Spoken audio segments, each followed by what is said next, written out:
Setelah sejumlah peristiwa yang terkait dengan Purnawirawan TNI, diantaranya soal suara-suara pencopotan Gibran dan batalnya mutasi anak Tri Sutrisno, apakah pertemuan Presiden dengan Purnawirawan TNI dalam halal bihalal punya makna tertentu yang berkaitan dengan situasi politik saat ini? Kita akan ulas bersama dengan sejumlah narasumber, sudah bergabung melalui sambungan daring.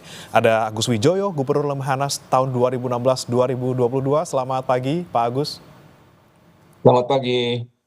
Dan hadir juga di studio, saudara, ada pengamat militer Anton Aliabas dan juga pengamat politik Agung Baskoro. Selamat pagi, Mas Anton, Mas Agus. Pagi, Mas Bre. Pagi, Pak Agus. Mas Agung maksudnya, kalau Pak Agus kan ada di daring. Iya, Pak Agus ya. Pak Agus.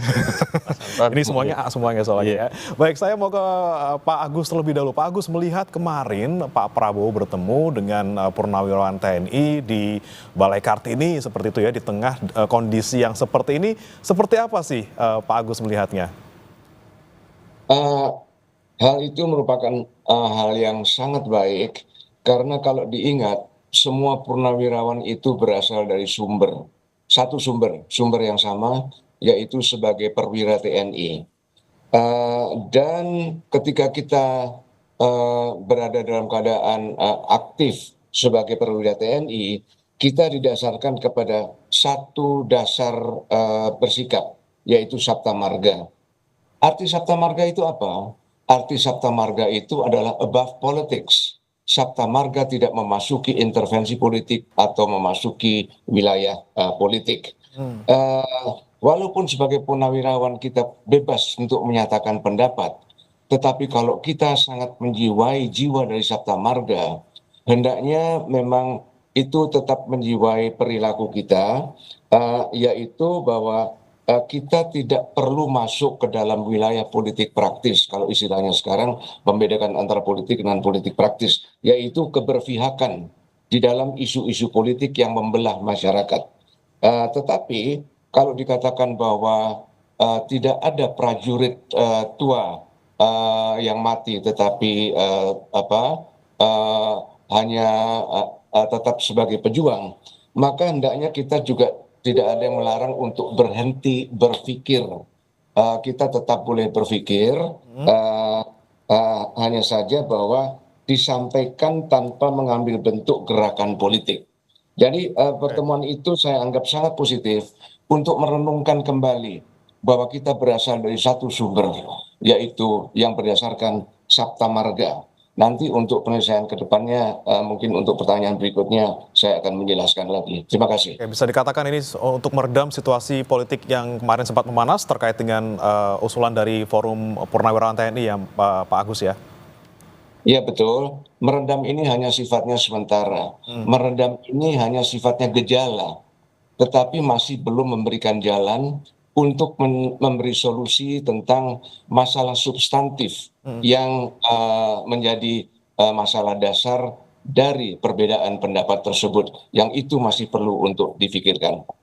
Baik. Saya ke Mas Anton. Mas Anton melihatnya kemarin ini kan dengar-dengar memang dadakan gitu ya diadakannya halal bihalalnya. Kemudian kebetulan Pak Prabowo bilang memang bisa hadir, dan di tengah kondisi yang seperti ini juga sepertinya ada makna tersembunyi di balik ini. Apakah memang untuk mengcounter isu yang selama ini sedang berkembang terkait dengan tadi ya beberapa poin, ada soal usulan dari Forum Purnawirawan, kemudian ada juga terkait dengan mutasi anak dari Pak Sutrisno, Letjen Kunto. Ini seperti apa, Mas Anton? Ya, jelas Mas Bre bahwa pertemuan kemarin saya menganggapnya inilah untuk menurunkan tensi. Kenapa? Karena tentu saja apa yang dilakukan oleh Pak Prabowo adalah sebagai bentuk mitigasi agar eskalasi politiknya tidak banyak meluas lagi, gitu. Karena kan sebenarnya kita bisa melihat runtutan ya, bagaimana tuntutan itu naik pada tanggal 17, lalu tanggal 25 sudah ada respon sebenarnya dari istana, bagaimana Pak Wiranto itu sempat berkonsultasi dengan Pak Prabowo, tapi kemudian tereskalasi lagi dengan adanya skep mutasi gitu ya. Jadi ada rentetan-rentetan yang kemudian Pak Prabowo saya menduganya adalah bermaksud kita harus turunkan. Dengan apa? Dengan adanya gestur, karena nanti Mas Agung juga kan dengan gestur, sehingga kemudian dia harus tempatkan bahwa samping-sampingan antara Pak Tri dengan Pak Prabowo itu menunjukkan bahwa kita nggak ada masalah sebenarnya saya dengan ini. Gitu. Jadi ini yang ingin juga ditunjukkan kepada publik bahwa ketika waktu kemarin ada mutasi, saya itu sebenarnya nggak ada masalah dengan ini. Ini jadi itu yang saya tangkap ya ketika ada gestur seperti itu, karena memang kalau lihat profil Pak Prabowo kan sangat hormat dengan seniornya siapapun seniornya itu gitu. Jadi gestur itu yang ingin ditampilkan sama Pak Prabowo bahwa beliau nggak ada masalah dengan itu, sekaligus adalah juga ingin mempertegas konsolidasi karena Forum Purnawirawan ini kan memang bukan lembaga yang yang solid selainnya kayak PABRI, PPAD, PPLN, PPAU ya. Jadi ini memang kumpulan purnawirawan gitu yang lepas dari mereka bajunya dari mana gitu, kemudian menuntut pada satu hal. Tapi memang tadi seperti yang Pak Agus sampaikan bahwa karena ini cuma untuk menurunkan tensi, tapi inti masalahnya belum dibicarakan. Ya. Apalagi misalnya yang dituntut kemarin tidak hadir gitu ya. Ini kan juga menjadi menarik ya. Ini apakah kita lagi mau lokalisir masalah nih? Jadi masalah sama saya sudah selesai, yang ini belum gitu. Oke. Mungkin satu-satu kali ya diselesaikan ya. Tapi kalau Mas Agung melihatnya seperti apa nih? Apakah sekedar menurunkan tensi tapi belum menyentuh ke pokok persoalannya, dan bagaimana dengan gesturnya Pak Prabowo kemarin yang sempat hormat dulu kemudian duduknya di samping, di samping gitu ya. Ini seperti apa Mas Agung melihatnya? Ya, pertama ini aksi reaksi politik ya Mas ya. Ada aksi dari Forum Purnawirawan yang sifatnya informal, memberikan 8 poin, kemudian ada reaksi dari yang formal nih, yang diwakili oleh PPAD, PPAU, PPAL misalkan, kemudian ini ada halal bihalal PPAD dengan Presiden. Jadi ini penting, walaupun ujungnya nanti meredam ya, tapi minimal ada respon yang diberikan oleh pemerintah, baik oleh Pak Wiranto ataupun lewat forum-forum purnawirawan yang resmi itu.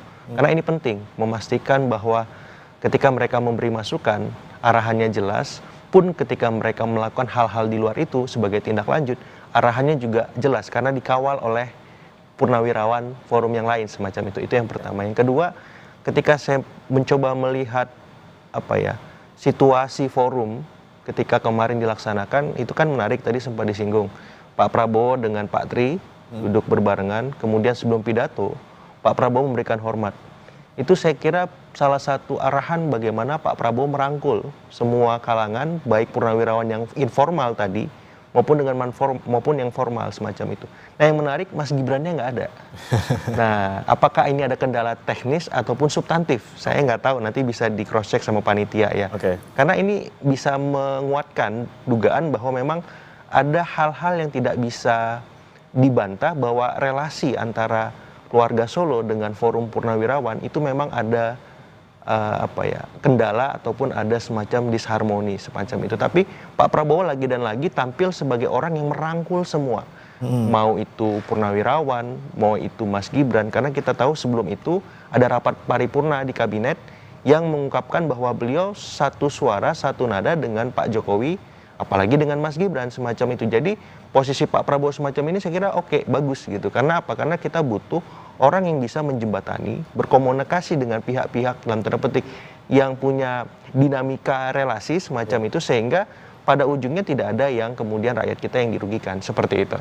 Oke, baik. Jadi langkah Pak Prabowo sebenarnya langkah yang cukup aman dan juga memang harus dilakukan untuk sekarang, paling tidak untuk sementara seperti itu ya. Kemudian saya ke Pak Agus lagi. Pak Agus, kalau melihat tadi pernyataan Anda terkait dengan militer seharusnya tidak masuk ke ranah politik praktis ataupun tidak mencampuri urusan politik yang sedang ada saat ini. Tapi Pak Prabowo kemarin bilang bahwa sebenarnya keterlibatan militer walaupun sudah purnawirawan ataupun sudah mundur di dalam politik ini ya salah satunya tujuannya untuk juga mengabdi pada negara seperti itu. Bagaimana Pak Agus melihatnya? Ya betul, itu yang saya katakan bahwa itu bisa disampaikan tanpa menimbulkan gerakan politik.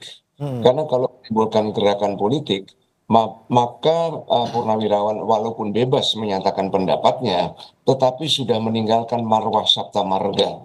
Bahwa Sabta Marga itu yang dimaksudkan above politics, hanya menjalankan kebijakan negara dan tidak masuk ke dalam politik praktis, bahwa sekarang sudah terjadi masuknya para purnawirawan ke dalam gerakan politik praktis, dan kalau sudah masuk ke dalam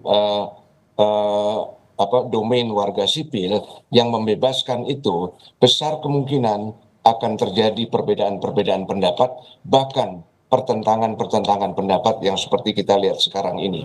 Jadi hendaknya uh, sampaikan dalam bentuk saran-saran yang tidak berwujud kepada gerakan politik untuk kepentingan bangsa. Tentu ini adalah timbal balik, tidak hanya satu arah, tetapi dua arah. Kita semua merenung apa sih yang dipersoalkan, apa yang menjadi isu persoalan di dalam perbedaan pendapat ini, guna untuk mencari solusinya. Oke, baik. Terkait dengan mungkin ada orang ataupun purnawirawan TNI yang juga akhirnya masuk ke dalam struktur gitu ya, struktur dari BUMN, kemudian ada juga yang di politik gitu ya. Ketika ada Pak Restu Widiantoro yang jadi Direktur PT Timah, ini seperti apa Pak Agus melihatnya? Masuk ke dalam struktur politik itu hak setiap purnawirawan karena sudah diberi kebebasan. Tetapi hendaknya dia sadari bahwa dia telah meninggalkan marwah sabta marga yang telah menjiwai perilaku dan kehidupan kita selama paling sedikit 30 tahun gitu. Dan bahwa sebetulnya pengabdian utama kepada negara dan bangsa yang dilakukan melalui bidang olah keprajuritan telah selesai. Sekarang tinggal adalah tetap menjadi pejuang untuk mengawal negara dan bangsa tanpa harus melibatkan di dalam gerakan-gerakan yang bersifat politik praktis keberpihakan. Jadi itu adalah memang pada masing-masing. Dan ingat bahwa sebetulnya kumpulan-kumpulan purnawirawan ini bukanlah sebuah kumpulan politik yang tidak bisa diatasnamakan oleh ketua, dan masing-masing punya pendapat sendiri-sendiri. Ini adalah gerakan paguyuban untuk menyatukan semua purnawirawan dalam sebuah kehidupan purna pengabdian di dalam olah keprajuritan. Oke, baik. Kita akan nanti tanyakan lagi terkait dengan bagaimana kemudian kemarin Mas Gibran tidak hadir gitu ya, walaupun memang seperti apa sih sebenarnya kalau ada forum purnawirawan ini, apakah memang orang-orang yang diundang hanya memang purnawirawan atau seperti apa? Kita akan bahas lengkapnya saudara setelah jeda berikut di Sapa Indonesia Pagi.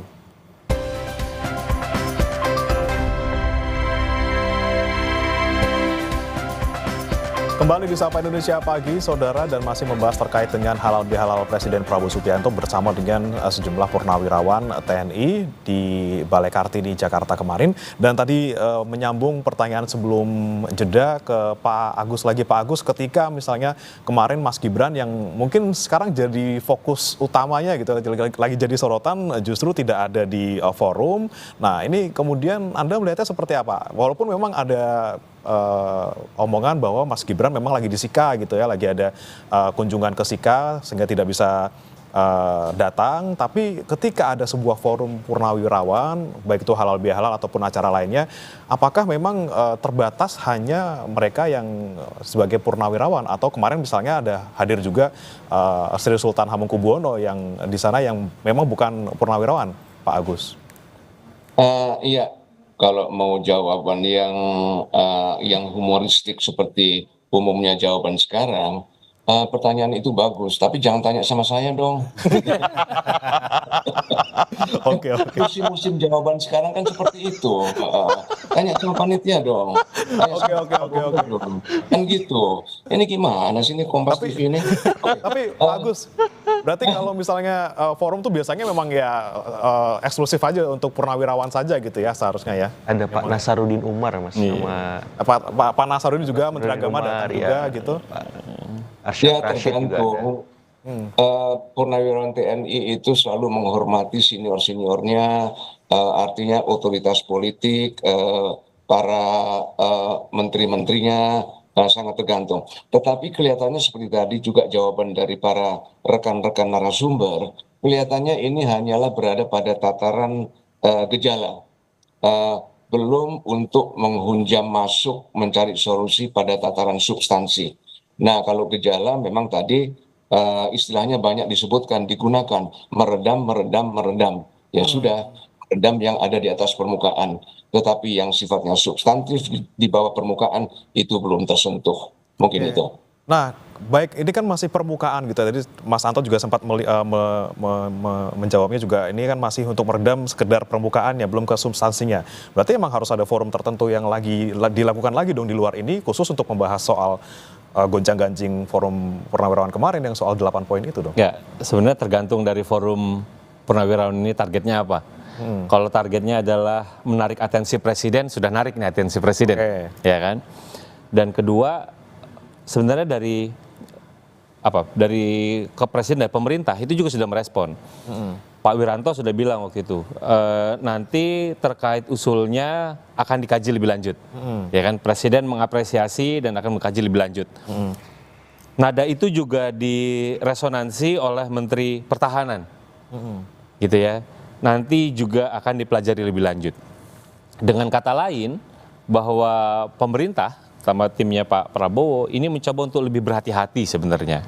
Berhati-hati dalam mencermati tuntutan ini. Karena tuntutannya itu kan juga punya implikasi tidak hanya sekedar memakzulkan Gibran. Kalau memakzulkan Gibran itu, kalau semuanya lancar kita dapat 6 bulan wapres baru. Ya. Tapi kan ada cerita lain, poin nomor 1 itu kembali pada Undang-Undang Dasar 1945 yang lama gitu. Nah itu kan ada punya implikasi yang serius terhadap ketatanegaraan gitu. Dan bolanya bisa jadi nggak hanya berhenti di sana saja gitu ya. Itulah kenapa kemudian Pak Prabowo mencoba untuk mendelay gitu. Jadi kita menampung itu dan itu mempelajari lebih lanjut gitu. Jadi dan problemnya kan tadinya sudah agak tenang, kemudian ada mutasi jadi meledak lagi. Gitu. Ini aja gitu. Jadi dan yang kemarin itu tujuannya saya pikir untuk meredam yang terakhir yang kemarin, apalagi mencoba untuk dibuat head to head antara Pak Tri dengan Pak Prabowo. Itu yang ingin diredam. Tapi sekitar kalau kita bicara tentang pesan inti dari 8 poin itu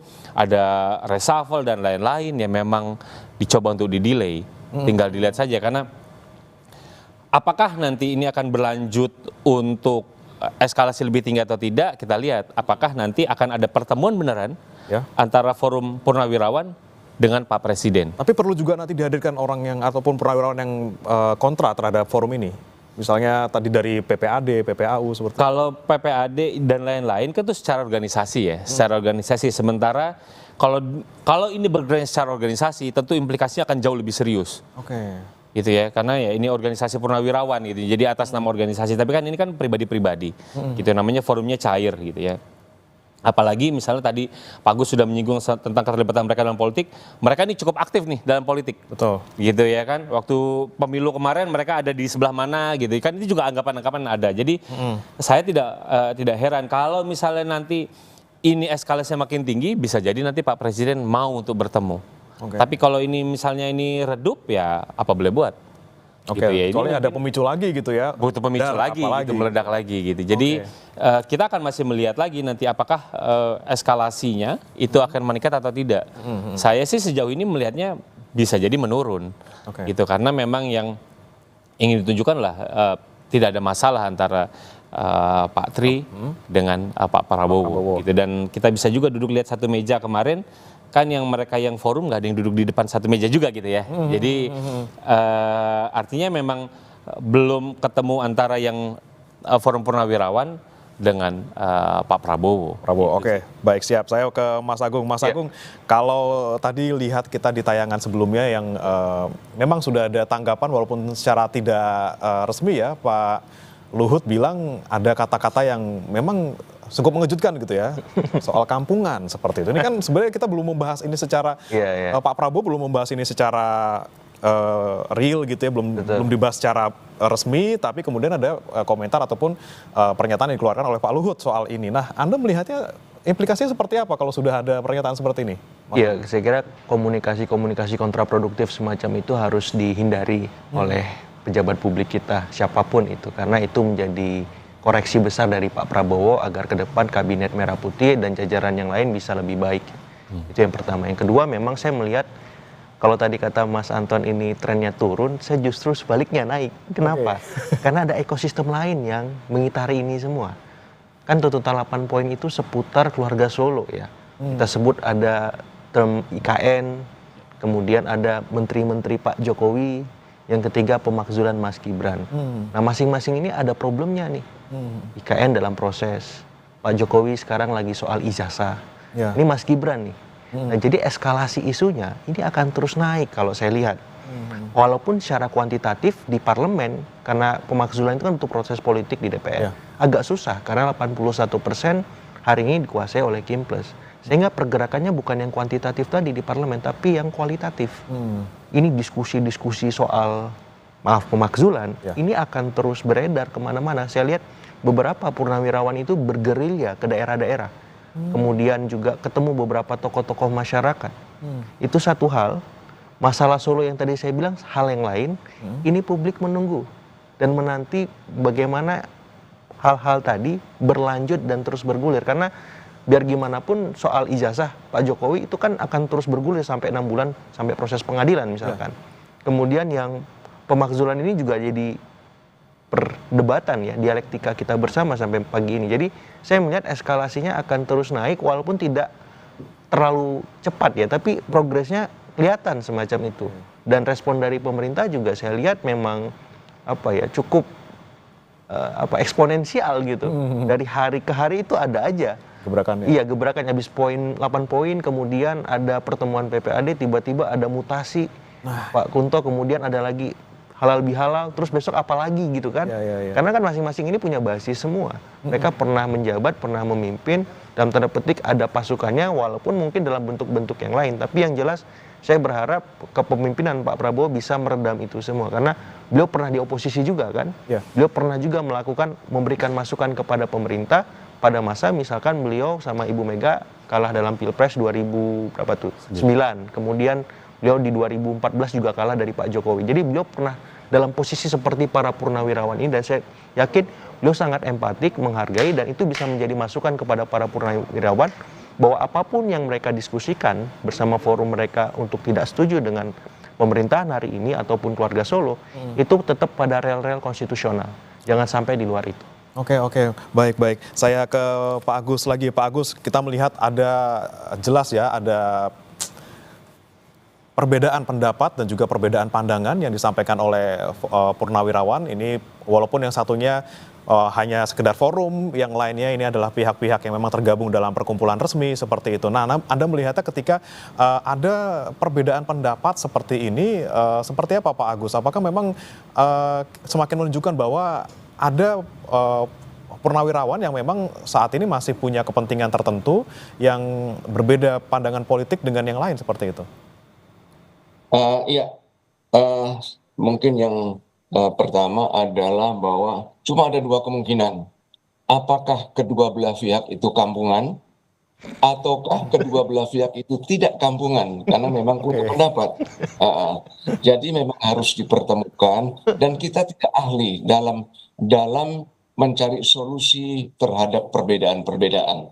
Saya selalu mungkin saya terobsesi ya, bahwa perbedaan terhadap atau solusi terhadap perbedaan, apalagi yang tajam, itu harus melalui proses rekonsiliasi.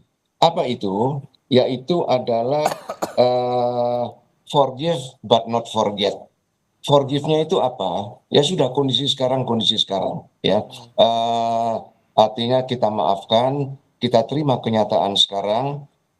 Bagi yang beruntung dapat rezeki, itu rezekinya, udahlah, beruntung, bersyukurlah ya. Bagi yang belum dapat rezeki, ya memang itu belum rezekinya gitu ya. Udah, itu forget ya, nasib masing-masing. Tetapi itu forgive, sorry. Tetapi not forget bahwa ini terjadi karena ada anggapan terjadi kesalahan-kesalahan. Dan kesalahan-kesalahan ini harus kita temukan berdasarkan, dan karena rekonsiliasi itu adalah pertemuan pendapat kesepakatan, maka sifatnya adalah introspektif pada diri sendiri. Apa sih sumbangan saya terhadap konflik yang sudah terjadi sekarang ini? Jangan sampai bahwa kita menderita atau ketularan penderitaan penyakit, saya jadi sok dokter sekarang ini ya, yang dikatakan sebagai narcissistic personal disorder. Jadi jangan sampai kita merasa selalu benar, paling di atas, kalau memang kita ingin mencari solusinya. Jadi harus ada pendekatan yang nantinya merujuk kepada kesepakatan. Dan itu diawali dengan introspeksi jujur terhadap diri sendiri. Apa kesalahan yang telah saya lakukan? Jangan baper untuk mendengar pendapat-pendapat berbeda dari pihak lain agar sampai pada kesepakatan dan kita bisa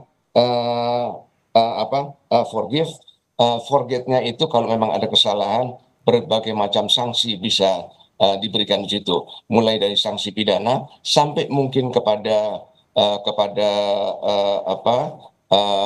pemaafan dan kesepakatan untuk kita kembali bersaudara. Itu yang perlu kita coba untuk kita lakukan.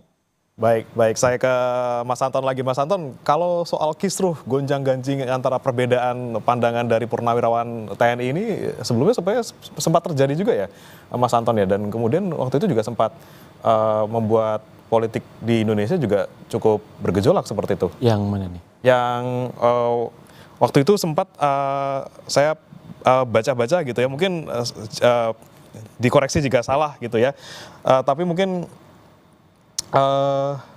bagaimana kemudian pergerakan antara forum ataupun pergerakan antara purnawirawan TNI ini di belakang ini kemudian mempengaruhi politik Indonesia itu so far kalau Mas Anton melihatnya seperti apa? Mungkin oke kita tidak berkaca ke belakang tapi melihat kondisi yang akhir-akhir ini saja, Mas Anton.